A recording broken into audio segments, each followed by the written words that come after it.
Welcome, everyone. Welcome to the Women Are Worthy Network.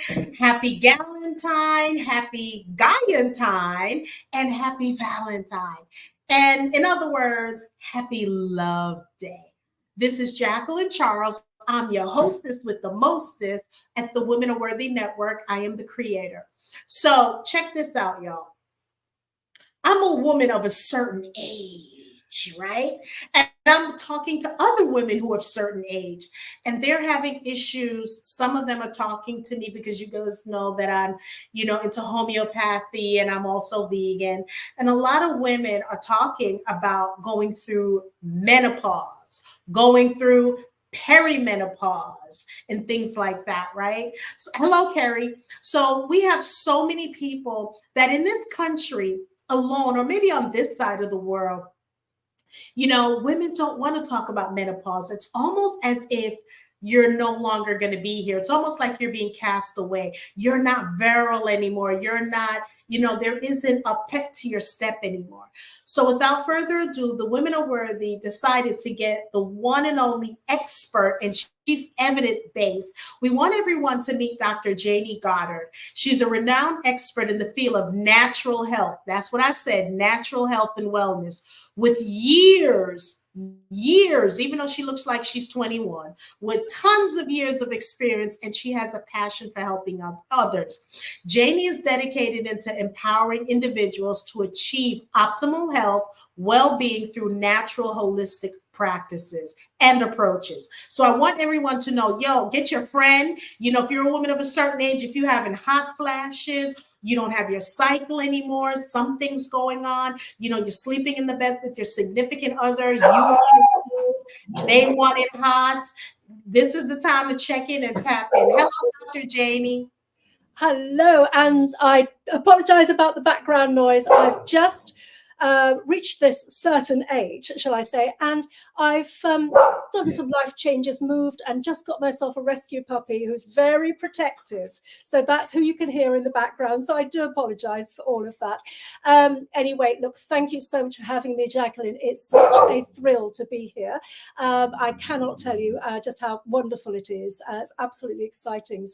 And I can't wait to talk about menopause and perimenopause, because so many women that I know are suffering, and we, between us, you and I, have so much that we can share that really makes an absolute realistic difference and transforms lives. And I want to shout out to Carrie. Carrie says, I love Jayney. I love her.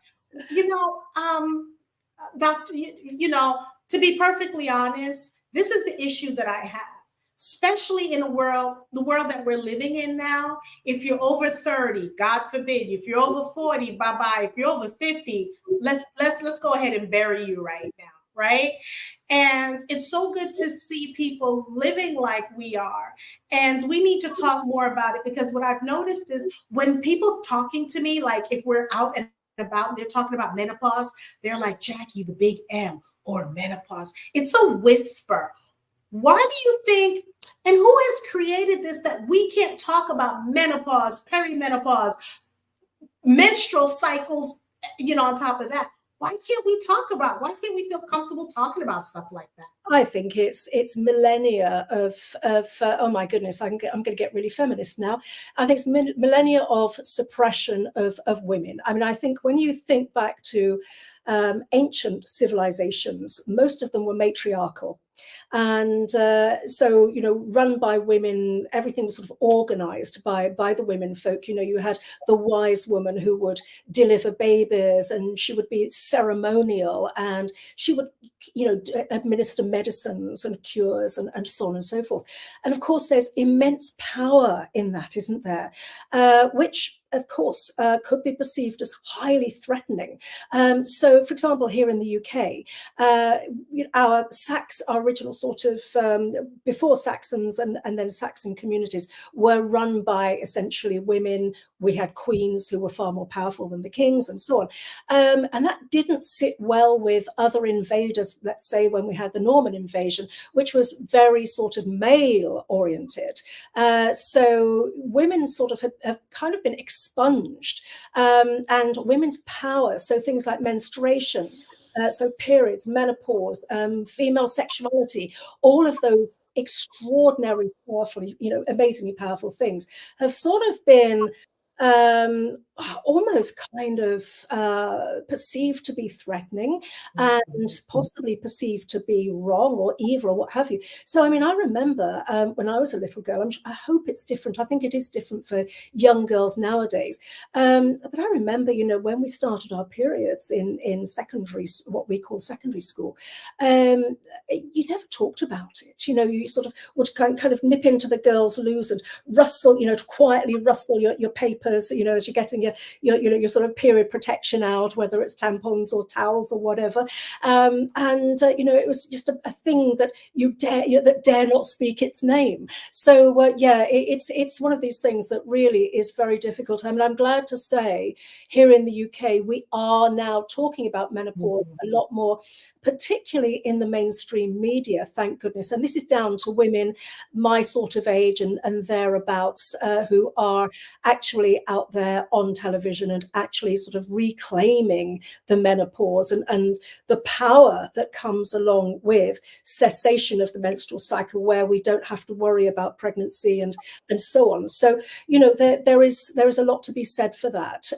But I must just explain, so I'm not actually Dr. Jayney Goddard. If I was in America, I would be, but here in the UK, I'm not actually a doctor, so I'm just plain old Jayney Goddard. And and I was going to say that because I was so funny you mentioned that, because I was going to say, because after doing my research in the United States, you would be considered a doctor. Yes, and in the exactly. UK, that's like when we're, a certain profession here, and if we go to the UK or if we go to, in the East, we're not considered what our profession is. So let's get down to the nitty gritty, because I know that's why people are here. Let's talk about periods. Let's talk about menstruation. But right now, let's really, really focus on right now because I want my followers and people who I consider in my family to let's talk about let's talk about basically menopause. Let's get right into it. The cures, the elixirs or whatever. So first of all, before we get into that, what made you decide to focus? Because you're all about anti-aging, and let me tell you something, Jayney. As far as I'm concerned, menopause is a part of that anti-aging. Okay, so what made you decide to let me focus on menopause? Okay. I think personal experience. So being a woman of a certain age who's just had her 60th birthday last week, I realized that so many of my peer group were all going through menopause, and some were being really quite successful and floating through it, and others were really, really struggling. So I was thinking, I was really, my kind of attention was really drawn by what's the difference? What are the things that make the difference? So I started looking at this and started reading up, and given that I was going through my own menopause and so on at the time, I really just felt, well, what can we do?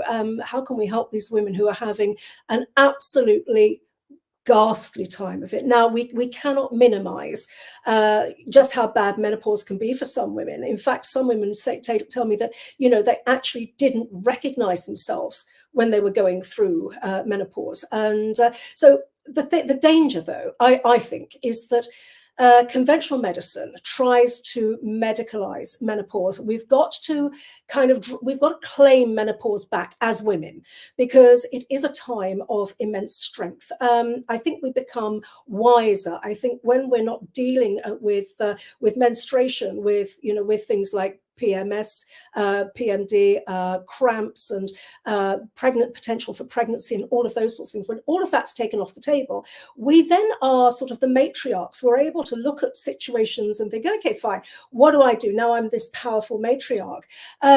But unfortunately, conventional medicine will have it that menopause is a medical condition. It's not. It's a phase of life. It's natural. It's not to be medicalized. Now, am under no illusions that there are some women who are suffering so badly for whom it may be sensible to look at certain strategies from the perspective of conventional medicine. So possibly things like bioidentical hormone replacement therapy, if that's appropriate for that particular woman. So I would never say never. I would never be judgmental. I think we've got to take each case as it stands. But if we can look at what happens in other societies and take a leaf out of their books, that would be a really good idea. Because, for example, I'm sure a lot of our viewers don't necessarily know that, let's say in Japan and Singapore, they don't even have a word for menopause.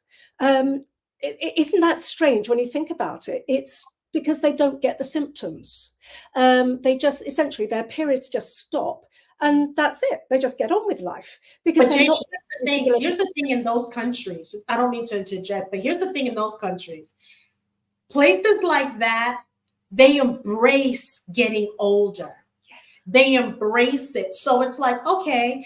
And if you think about it too, the people, men and women who are older, they're the Google, they're the Jeeves that people go to because they're so wise. Where in other countries, in the United States specifically, we don't respect our elders. And when you're getting old, we're going to throw you in a nursing home. Now, let me say this before y'all come at me.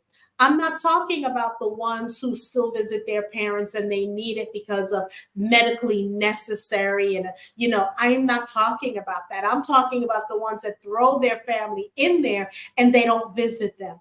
Those are the ones I'm talking about because, and you hear celebrities are talking about it too, Jayney, that the minute they turn 30, I heard Jennifer Aniston talking about it, 30, 40, you can forget it.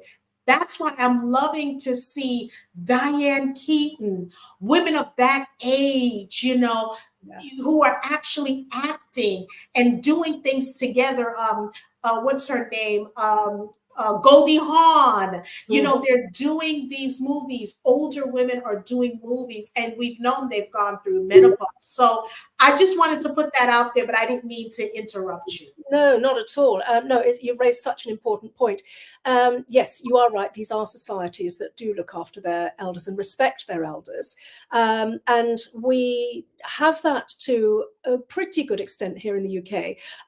But we also have that tendency to say, well, get ye to a nursing home. And it does happen. So, if we don't want to end up in the nursing home, there's a lot we could and should be doing for ourselves, because the situation that I think we all need to embrace is the fact that we are, as sort of Western societies, and I'm massively generalizing here, but we are generally living longer.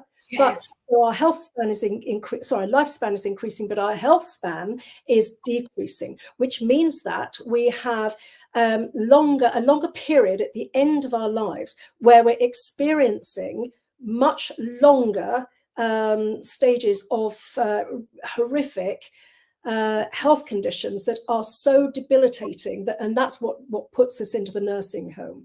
So the good thing about all of those health conditions, such as heart disease, lifestyle-related and mediated cancers, things like arthritis, kidney disease, liver disease, eye disease, and so on and so forth, all of these things, brittle bones and osteoporosis and so on, all of these things are actually underpinned by chronic runaway inflammation. There's so much that we can do with the kind of lifestyle recommendations that both you and I advocate that will actually halt and reverse these disease processes. And because they are anti-inflammatory in nature, what happens then, of course, is that it has this knock-on effect of mediating our hormones so that actually our menopause and perimenopause years are a lot more easy to deal with. So the one thing, though, I think is really important that we do always acknowledge, Jacqueline, is that there's no one magic bullet. So a lot of people will come up to me and they'll say, hey, Jayney, what's the one thing I could do to make a difference?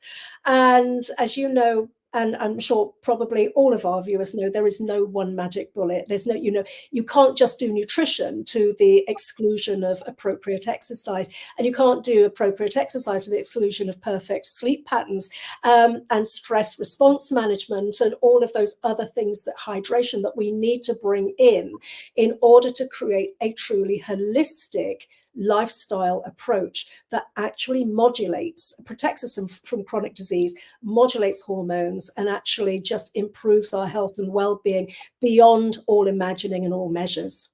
So what would you say if someone were to call? We know it's not one magic, but someone says, oh my God, I'm having hot flashes. I don't know what to do. Oh my God, because summer's coming here, right?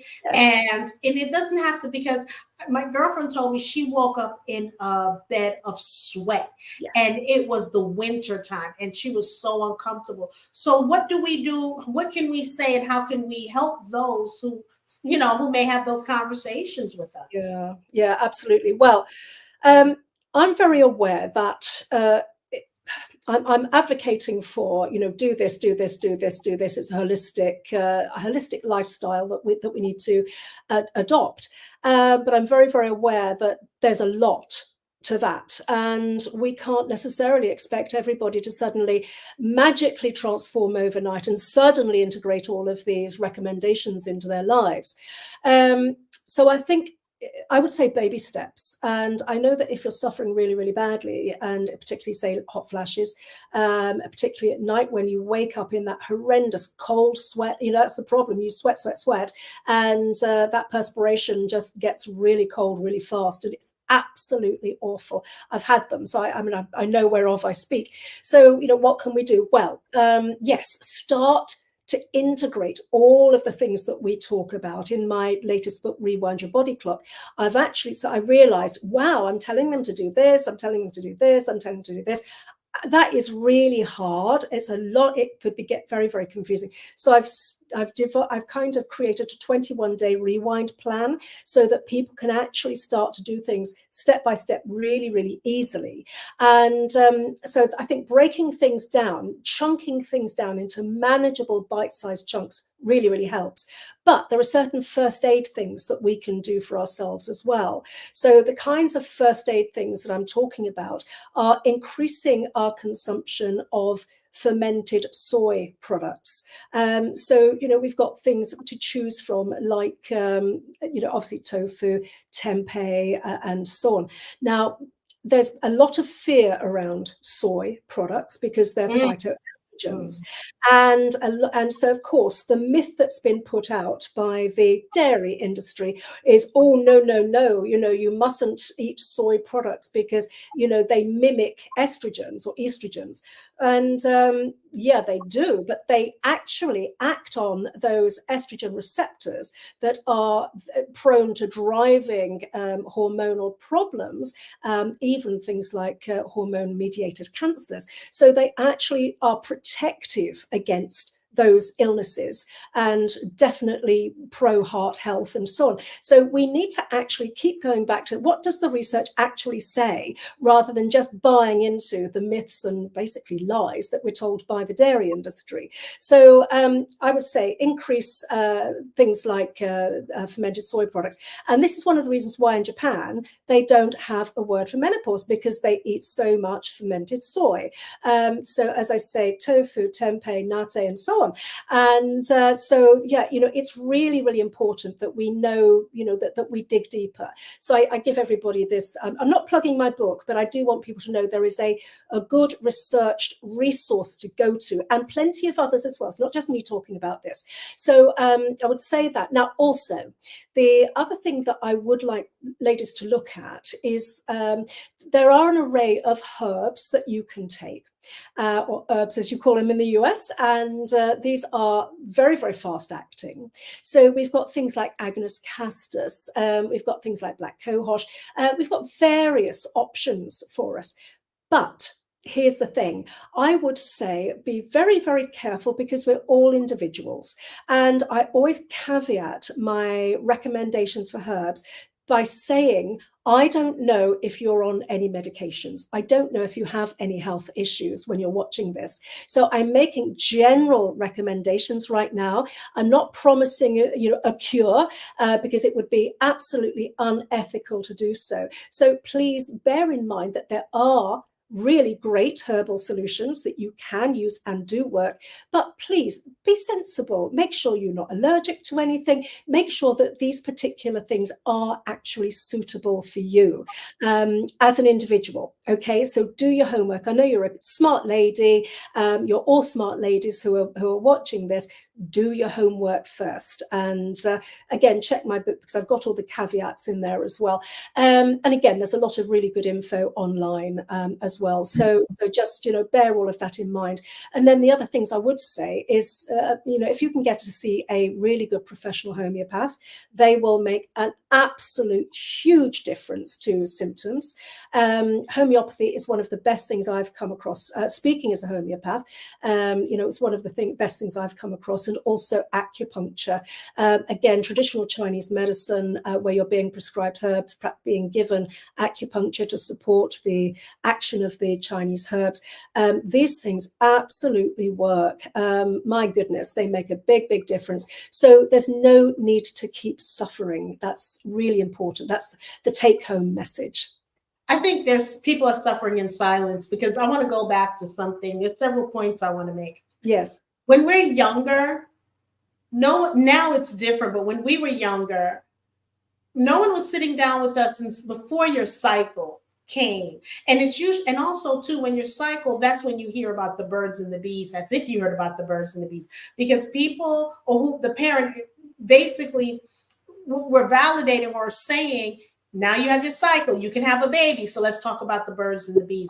Yeah. Instead of talking about the birds and the bees prior to the cycle, and instead of talking about the cycle prior to the cycle, because you have a lot of people, I know growing up, girls would say, oh my God, I don't want a boy touch me because I'm going to get pregnant now that I have my cycle, right? And first of all, yeah, plug your book, plug your doggone book. That's why you're here. That's why I want you here, to plug your book. And we are here to say, whatever you're going to take that's homeopathy wise, if you go to a doctor, consult your doctor, because some combinations may lower the effectiveness of whatever medication you're on. And as Jayney said earlier, it may cause some sort of reaction to you. You can become allergic to it. But Black Kokosh, I know so well about that, because that helps you with the night sweats. And for those of you out there like, okay, I'm getting close to age, what are the symptoms? Sometimes anxiety can be included, hot flashes, night sweats, the vajayjay dryness. Look, we're going to talk about it, okay? Because you can have that as well. And some people that I know, a lot of vegans that I know that are raw vegans, Jayney, they slid right into, and I don't want to call it menopause, they slid right into not having their cycle anymore. Right? So yeah. They didn't experience any symptoms or anything like that. So it does go back to eating. I want to touch on when you were talking about tofu. I eat tofu, and I'm in the state of Georgia. I don't go into the regular supermarkets to purchase my tofu.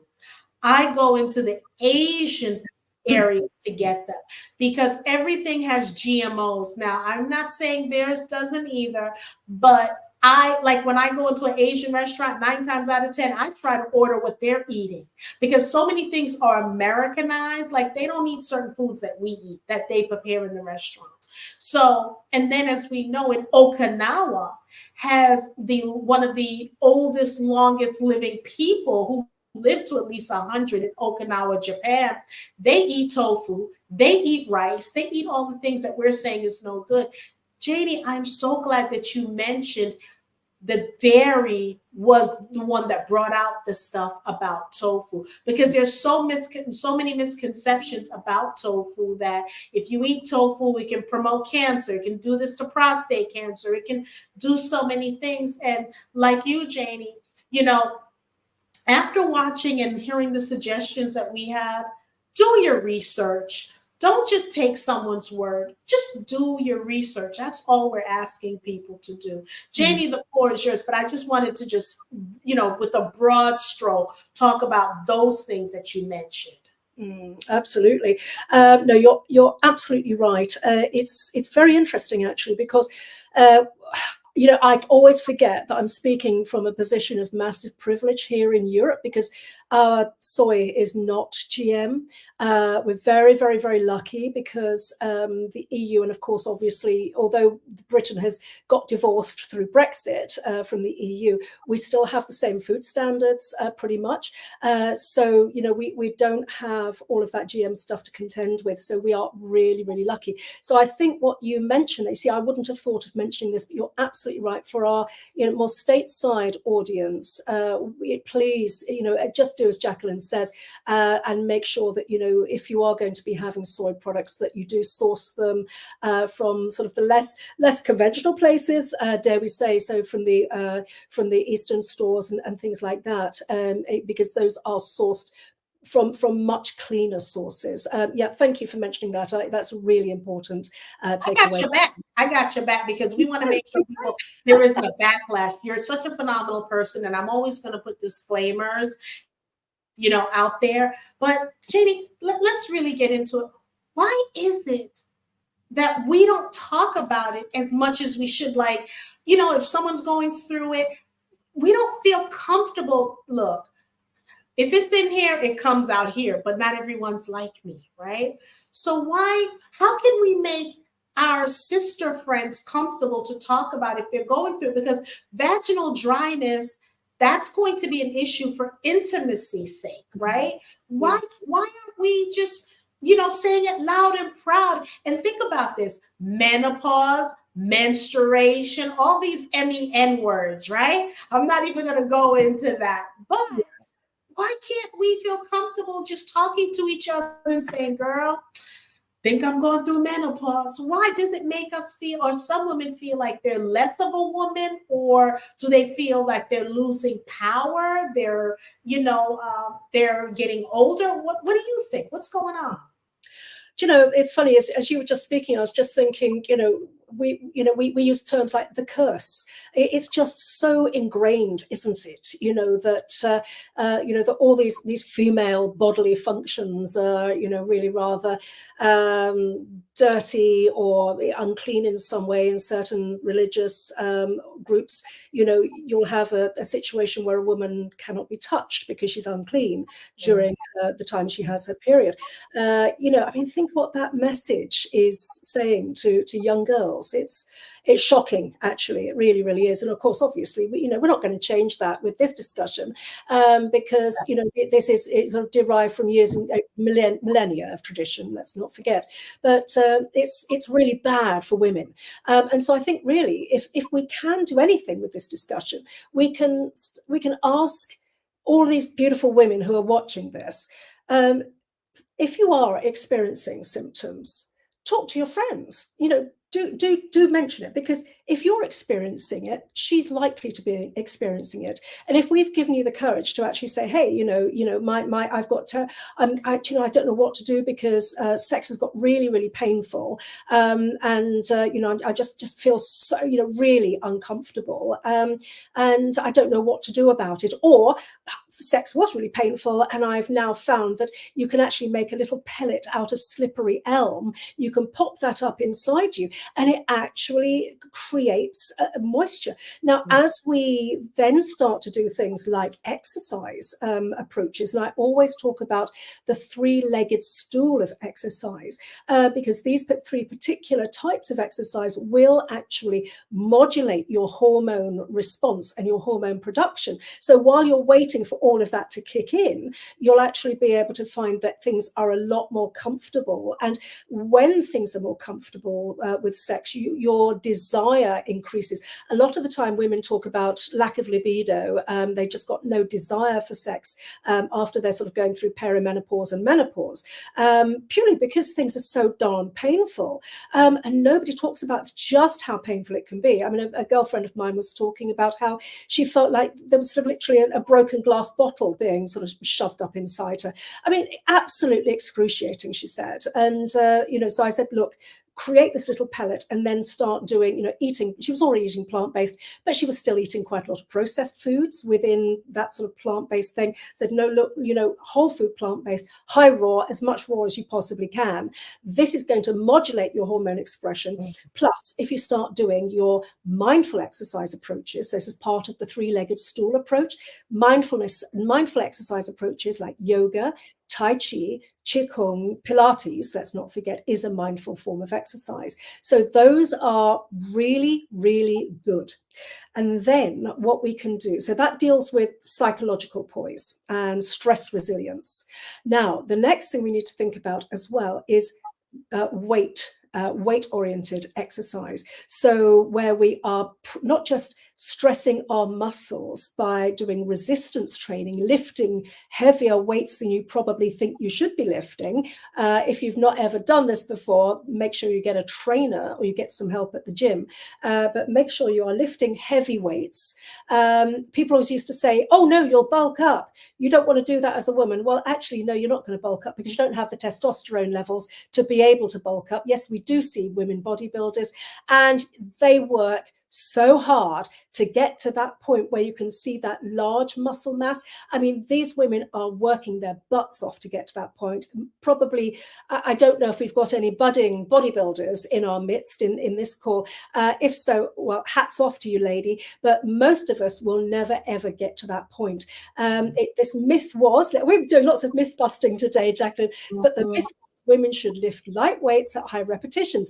That's not going to do anybody any good. It's one of these, again, it's about controlling women, about not wanting women to be strong, because the weaker we are, the more easily taken advantage of we are. Don't get me started.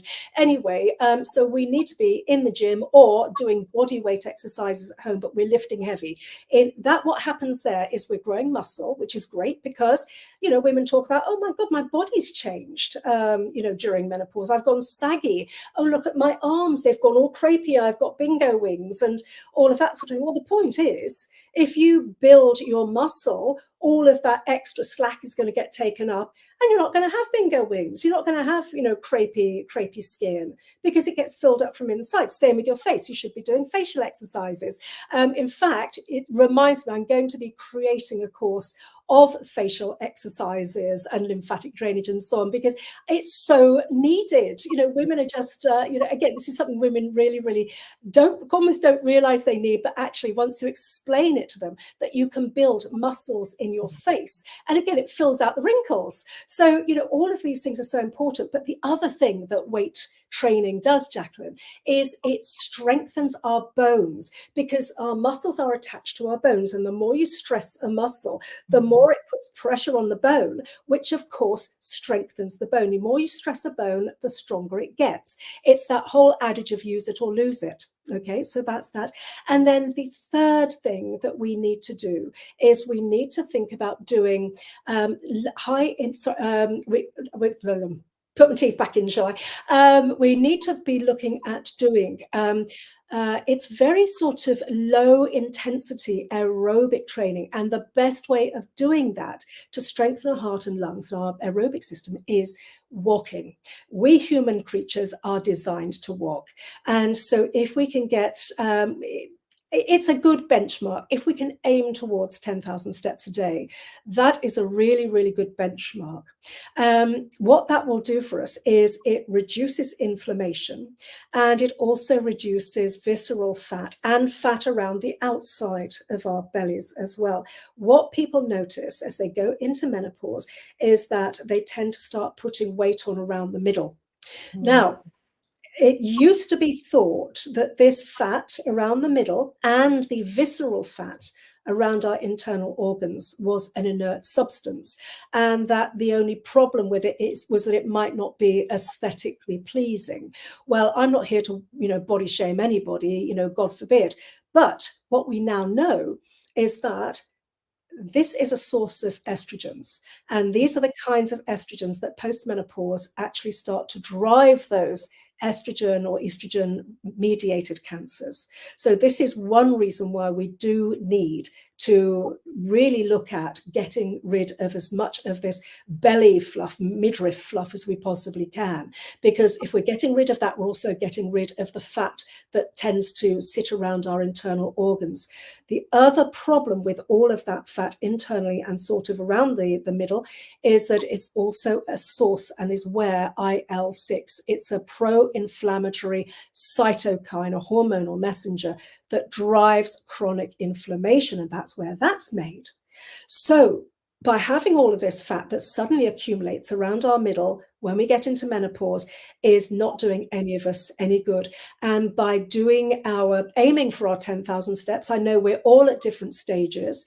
Sometimes I manage it, sometimes I don't.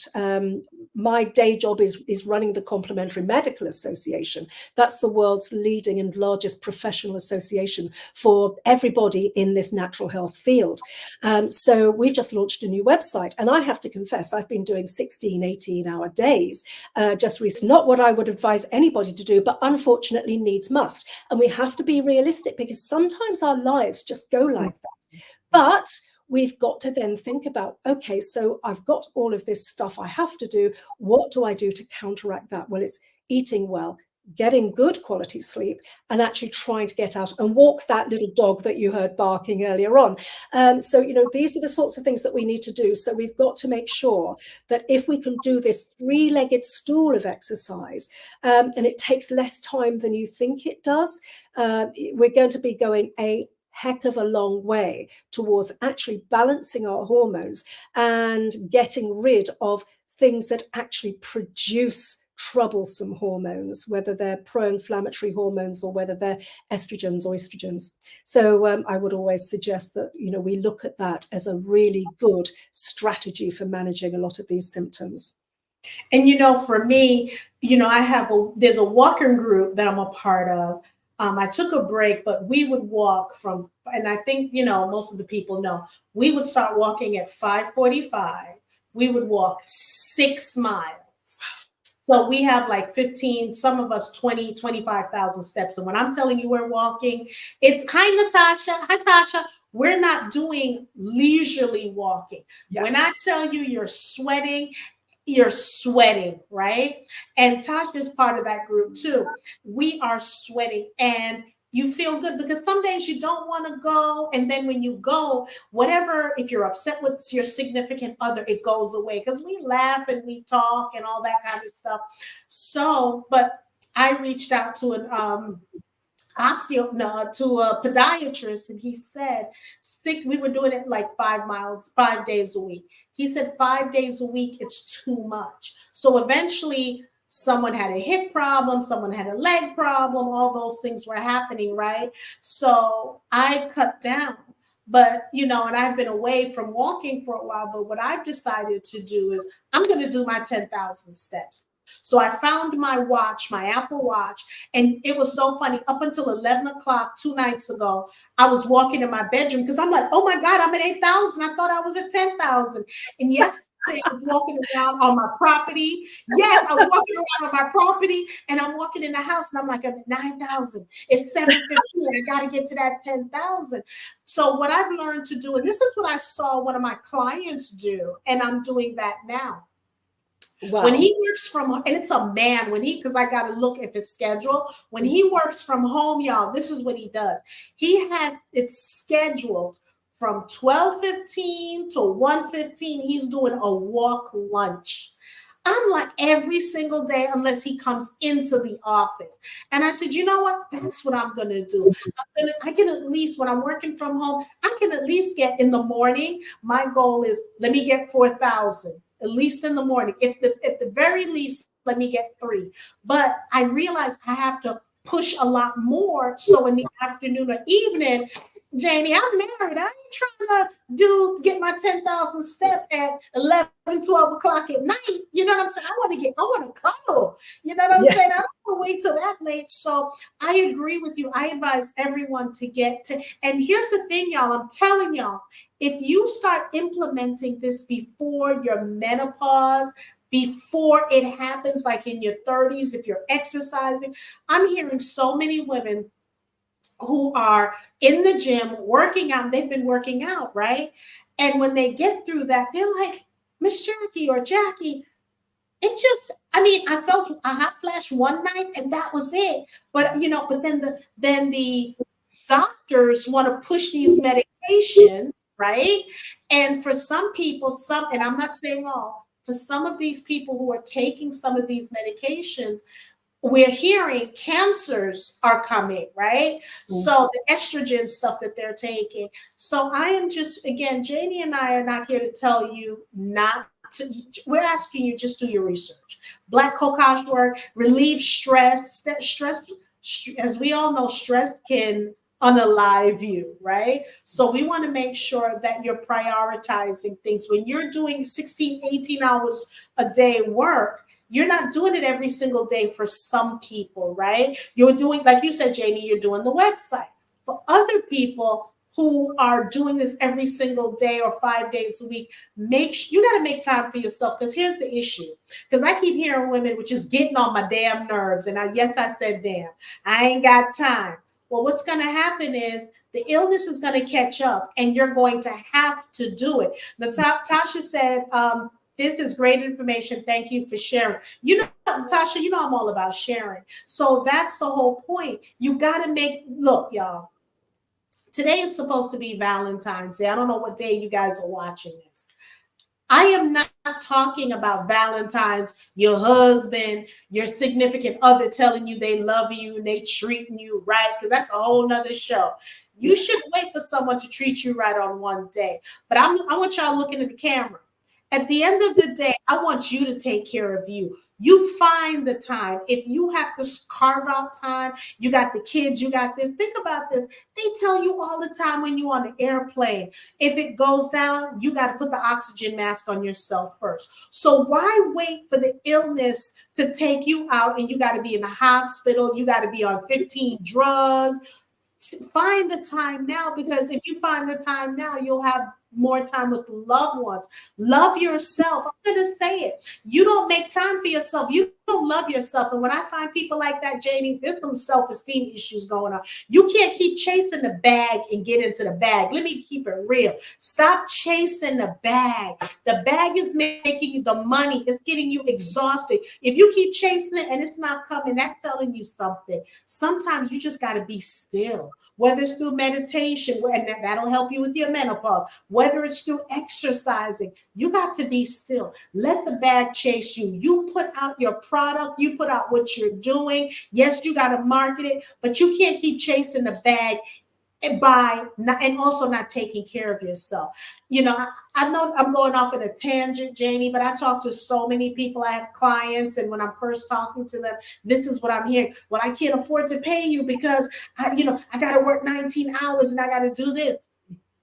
Yeah. But then what happens later on when they're in the hospital or they had a mental breakdown or a physical, then they call me, right? Mm-hmm. So I really want this to be a platform, and I want Jayney and I, we're talking to you because we're sisters here, right? I want y'all to take care of yourselves. Please take care of yourselves. That's the bottom line. I wanted an expert to come on to talk about menopause and perimenopause. Thank you, Tasha. Self-care. We got to do that. You can't keep working and working and working and working and working.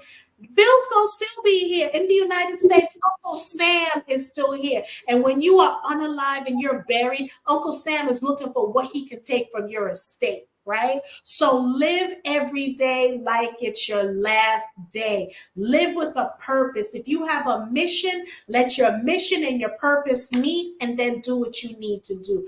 I'm going to keep always talking about this. I'm always going to support y'all. Y'all know I'm y'all biggest supporter. I'm going to always support you. If there's no one cheering you on, I'm going to cheer you on. I'm going to bring experts like Jayney on to talk about, her expertise. And Jayney's going to give me the name of her book, and I'm going to put that in the replays because I'm going to edit this and put this up. But again, y'all, I love y'all. Okay, if you positive, I love you. If you're negative, get out. Tune out. I don't want no negativity here. Negativity don't rent space in my head. Get out now. Okay. And don't come on this channel and tell me, well, this don't work, that don't work, this don't work, and y'all don't know what y'all talking about. We know what we're talking about. And I usually don't get people like that. So I don't know why I'm hyped up like that. I just want people to live their best lives. We're women. We're practically second class citizens. Don't let social media fool y'all thinking y'all we can do everything and say everything. We have to fight every single day to get where we need to go. And I'm not trying to take over Jayney's because this is Jayney's show, not mine. But I just want y'all to know, try these things. So many people are sleeping. They can't get up. They're debilitated because of having going through menopause, perimenopause, going through so many, having cycles and cramping and, fibroids and things like that. I'm telling y'all. And also, let me put this in there, and Jayney, you can say if I'm right or wrong. I have no problems with that, and I'm not going to edit it out. Sometimes these things that happen to us, menopause, cramps, and all that, it's also tied to your emotions. Okay. It's Just tied to, Jayney, am I telling it or am I telling it? Well, you know what? I'm just, all I have to say is yes, you're absolutely, I completely agree with you, everything you're saying. Yeah, and talking about emotions, absolutely. This is why I constantly talk about, people talk about stress management. It's such a poor term because you can't manage stressors, because you're sort of walking down the road on a Tuesday afternoon and suddenly, wham, you get some massive thing happen that you could not have foreseen. So, this is the thing. These are stressors. You can't do anything about them. But what you can do something about is your response to that massively stressful situation. So that's something we all need to bear in mind. We have so much more control over our future lives than we could ever even begin to imagine through correct nutrition. So, the kind of thing that Jacqueline talks about and I talk about, we're both on the same track, and we are sisters. We're both still absolutely on the same track here. But yeah, your emotions, and I see so many of my patients who are women who are in wrong relationships, and that are just not doing them any favors, but through conditioning and sort of subconscious messaging that they're getting, or perhaps they're embroiled with or entangled with a narcissist or something like that, which makes things incredibly difficult to walk away from because of all the manipulation that's going on. So all of these things serve to make us unbelievably unwell, and the more disempowered we are, the more we are going to succumb to those diseases, those so-called diseases of aging, and things like a difficult peri and menstrual cycles, perimenopause and menopause. It's not rocket science. We're not talking about anything obscure or obtuse or anything like that.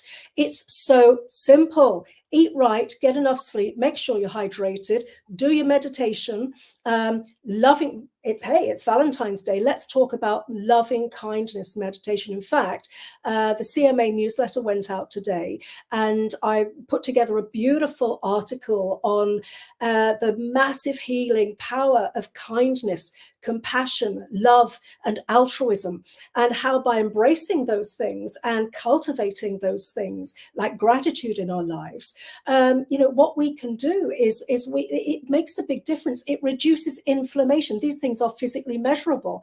It reduces inflammation. It improves our hormonal function and balance. It enables us to actually, would you believe, lose weight.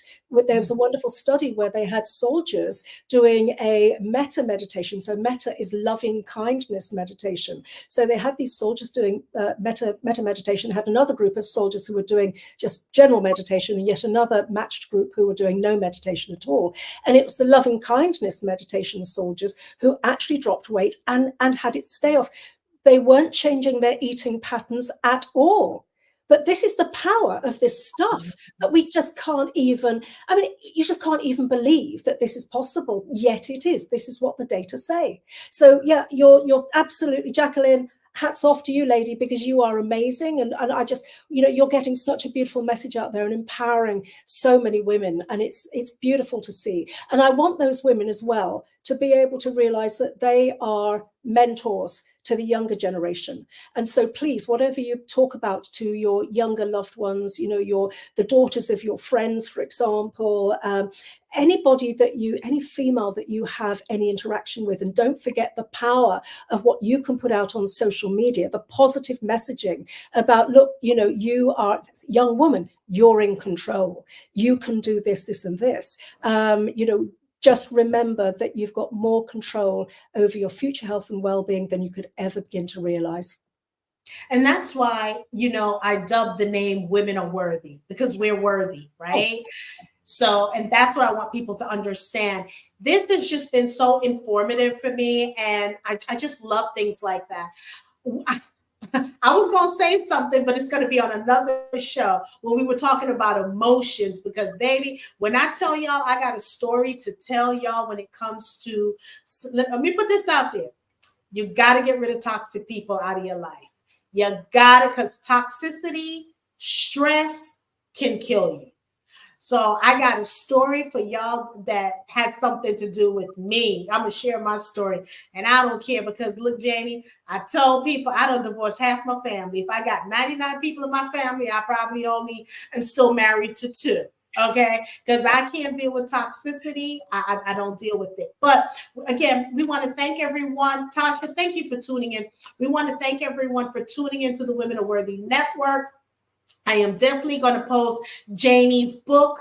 We're going to talk about all the books that she's had. We'll post that, and I'm going to edit this and everything like that, even though this is live. Jayney, I'd like you to send me that article, because I'd like to put it on my website, if you can. I'd like to put it on my website, of course, give you credit and all that kind of stuff, your picture and things like that. So again, hey, I didn't do housekeeping. You got to like, subscribe, and if you want to join our tribe, you must subscribe. Y'all, I came up with that.